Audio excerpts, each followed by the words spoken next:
Bonsoir et bienvenue dans votre journal de ce mercredi 29 novembre. Nous assisterons à une jolie rencontre dans cette édition. Les élèves de Taipei à Taïwan sont venus rendre visite à leur correspondant vendéen la semaine dernière. Une demi-journée ensemble à l'école Jules Verne de l'Hermenot qui restera dans leur mémoire. Nous nous intéresserons à la profession d'assistante maternelle. Il y en a de moins en moins alors que la demande est toujours aussi forte. Face à cette pénurie, la Comcom Océan Mar-Edmond a organisé une journée porte ouverte. Enfin, nous irons du côté de Vouvant et plus précisément dans la galerie Duc d'Aquitaine. La gérante invite des artistes à venir en résidence dans ce lieu. Des moments d'échange artistique avec les visiteurs sont au programme. Et on commence donc avec cette belle rencontre entre les élèves de l'Hermenot et leurs correspondants taïwanais. Après avoir échangé par mail et en visio, ils ont enfin pu se voir pour de vrai le temps d'une demi-journée. Et ce n'est pas la barrière de la langue qui les a freinés. Une traductrice était présente et ils ont pu apprendre la chanson Frère Jacques en français et en taïwanais. Regardez ce reportage de Mathis Pires. 10 000 kilomètres les séparent, mais cette classe de Taïwan a quand même fait le choix de venir jusqu'à l'Hermenot. Une demi-journée d'échange avec ses élèves de CM1 à CM2 autour de la chanson Frère Jacques interprétée dans les deux langues. Vous allez devoir répéter, alors écoutez bien. Frère Jacques, dormez-vous. C'est grâce à cette traductrice et prof de français dans l'école de Taïwan, tout juste retournée en France, que ce projet a vu le jour. J'ai été dans une des écoles et donc là il y a une partie des élèves que j'ai eu l'année dernière qui sont venus jusqu'en France. C'est pas facile parce que déjà avec le décalage horaire pour organiser quand ils étaient encore à Taïwan, ça met forcément du temps à répondre. Et donc quand j'étais encore à Taïwan, l'idée d'un projet en France, d'un voyage en France avait été émise et ça s'est concrétisé finalement. Par groupe, les enfants échangent et apprennent à se connaître. Et malgré la barrière de la langue, des liens forts se sont créés. C'est une chance en or, oui, parce que c'est pas souvent que ça arrive. Mais ce qui est dommage, c'est qu'on va pas dans leur pays, c'est dommage quand même. Ça aurait été bien. Enfin, avec une fille, moi j'ai bien sympathisé et j'espère me souvenir d'elle jusqu'à ce qu'on essaye de se revoir. En voyage scolaire pendant une semaine pour découvrir la culture française, cette classe de Taïwan a fait un détour spécialement pour voir leurs correspondants. Seulement un appel vidéo avait été fait il y a un an. Le directeur de l'école de Taipei ne cache pas sa joie quant à son arrivée dans ce pays qui le fascinait tant. Pour nous, les Taïwanais, la France est vraiment un pays spécial. Nous aimons beaucoup la langue française et c'est pourquoi beaucoup de Taïwanais veulent apprendre la langue. Dans notre école, ça fait d'ailleurs 6 ans que nous avons créé une classe de français. Et avant de partir, cadeaux, signatures d'autographes et photos souvenirs, de quoi marquer les esprits des enfants qui n'oublieront jamais cette rencontre. Direction à présent Fontenay-le-Comte où le second volet d'Action Cœur de Ville a été signé entre la préfecture et les différents partenaires. Le premier volet remontait à 2018. Cette action lancée au niveau national a pour but de rénover et redynamiser les villes moyennes. Fontenay-le-Comte dispose d'un budget de 49,8 millions d'euros, dont 15,7 millions de fonds publics. Au total, 40 actions sont engagées, notamment la création de logements, la relocalisation de la place de Verdun, la création de pistes cyclables et bien d'autres. C'était l'occasion de pouvoir signer l'Action Cœur de Ville 2, donc à la fois le prolongement des actions engagées qui ne sont pas toutes encore terminées, je pense au cinéma par exemple qui fait partie des actions matures qui vont démarrer cette année, et à la fois sur Action Cœur de Ville 2, c'était de prendre en compte d'autres principes, sont par exemple la végétalisation de nos cours d'école, donc on va s'engager dans ce plan important. On a l'ambition et l'objectif de créer une maison des mobilités avec l'ouverture d'un guichet en tout cas pour les mobilités avec probablement des locations de vélos, un certain nombre de sujets qui concernent la mobilité et puis un engagement encore plus soutenu et peut-être plus fort sur le logement vacant et l'habitat insalubre puisque nous avons des squats dans le cœur de ville, donc là aussi une action plus forte et plus marquée dans ce domaine-là. La Vendée est à la recherche d'assistantes maternelles et plus particulièrement la communauté de communes Océan Mar-Edmond où leur nombre a diminué de 17% en 10 ans. Pourtant, ce système de garde est toujours prisé par les parents, mais sur la Comcom, il manque 30 places d'accueil. Le relais Petite Enfance de Saint-Jean-de-Mont a organisé une matinée d'information. Les professionnels étaient présents pour parler de leur quotidien et de la réalité du métier pour peut-être encourager certains à se lancer. Reportage signé Alix Lanos. Pour bien comprendre la réalité du métier, rien de tel que de s'adresser aux premiers concernés. Alors ce matin-là, au relais petite enfance de la communauté de communes Océan Marais de Mont, des assistantes maternelles sont venues pour parler de leur quotidien. Il faut être honnête sur comment ça se passe, comment on le vit, les contraintes, C'est quoi les contraintes ? Les contraintes, c'est surtout la disponibilité horaire en fait, parce qu'on a quand même une tranche horaire, ça peut être de 7h le matin jusqu'à 8h le soir. Donc ça fait quand même une belle plage horaire et on n'a pas de coupure entre midi et 2, mais on est à la maison et vraiment je me suis épanouie, j'ai vraiment pris plaisir à faire ce que je fais. Je ne me verrai pas faire autre chose maintenant. Formation, rémunération, toutes les questions sont abordées ici en toute transparence.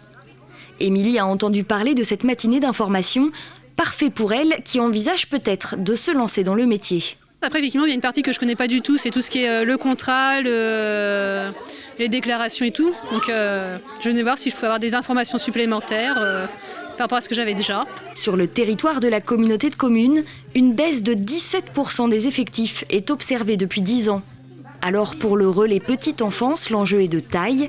Il faut informer et déconstruire certaines idées reçues. On raisonne un petit peu à ce qu'on a pu connaître il y a quelques années, mais en 10 ans, le métier a beaucoup évolué. Donc on ne travaille plus seul chez soi, il y a des services d'accompagnement dont fait partie le relais petite enfance de la communauté de communes. Il y a des services vraiment dédiés, je pense à Page Emploi URSAF, voilà un service d'accompagnement aussi qui simplifie les démarches des parents employeurs. La CAF, par exemple, vient de multiplier par 4 la prime d'installation pour les nouvelles assistantes maternelles. Donc voilà, on encourage effectivement peut-être à s'informer plus activement sur le métier. Un métier qui ne demande donc qu'à recruter partout en Vendée, car les tensions sont présentes sur tout le département. En ce qui concerne le territoire Océan Marais de Mont, il manque une 30aine de places d'accueil pour les tout-petits. Et un secteur qui recrute également, c'est celui de l'agriculture. Le salon Tech Élevage a commencé hier au parc des expositions des Oudéries de La Roche-sur-Yon. 180 exposants sont présents pour valoriser les innovations du secteur et les métiers liés à l'élevage. 10 000 personnes sont attendues jusqu'à vendredi. Au programme des concours d'animaux, des conférences et des témoignages. Cette 11e édition se veut tourner vers l'avenir. Aujourd'hui, on le voit, on est sur une agriculture qui doit répondre à de nombreux enjeux, de nombreux défis. Bien sûr, le premier qui me tient à cœur, c'est le défi du renouvellement des générations, avec la pyramide des âges, mais aussi le besoin d'attirer de nouveaux profils avec la formation. Et puis, bien sûr, à des enjeux d'adaptation au changement climatique qui nous concernent tous, et où l'agriculture se veut être au rendez-vous et doit être une solution à cette adaptation au changement climatique. Et donc aujourd'hui, on le voit, les agriculteurs eux-mêmes évoluent dans leurs pratiques, mais aussi tout ce qui peut graviter autour de l'agriculture à travers la nouvelle technologie, le matériel, et puis on va dire tout l'aspect conseil qui va dans ce sens-là. Culture à présent, c'est dans la galerie d'art Duc d'Aquitaine de Vouvant que Jean-Yves Jodot et François Plumard sont en résidence. Chacun leur tour, ils investissent la galerie pour travailler devant le public, échanger avec les plus curieux d'entre eux et pourquoi pas leur tirer le portrait. C'est la gérante Sylvie Salmon qui est à l'origine de cette initiative. Cyril Guillet les a rencontrés. Les gens ne se rendent pas compte. Sylvie Salmon accueille dans sa galerie Duc d'Aquitaine 2 artistes en résidence, François Plumard et Jean-Yves Jodot. Installés au milieu des bijoux et des lampes exposées dans ce lieu, les 2 artistes ont délocalisé leur atelier pour venir à la rencontre du public. J'ai toujours voulu avoir un lieu où on pouvait mélanger les différentes formes d'art et les artisans d'art. Donc pour moi c'est un tout, un petit peu comme dans l'esprit Art Nouveau, où tous les genres se mélangent et les gens peuvent vivre et venir se questionner et rencontrer les artistes, rencontrer les créateurs. François Plumard s'est installé dans la galerie pour croquer le portrait des visiteurs qui le souhaitent. Connu et reconnu au niveau national et européen, il s'est spécialisé dans la réalisation de portraits en noir et blanc en utilisant des techniques anciennes.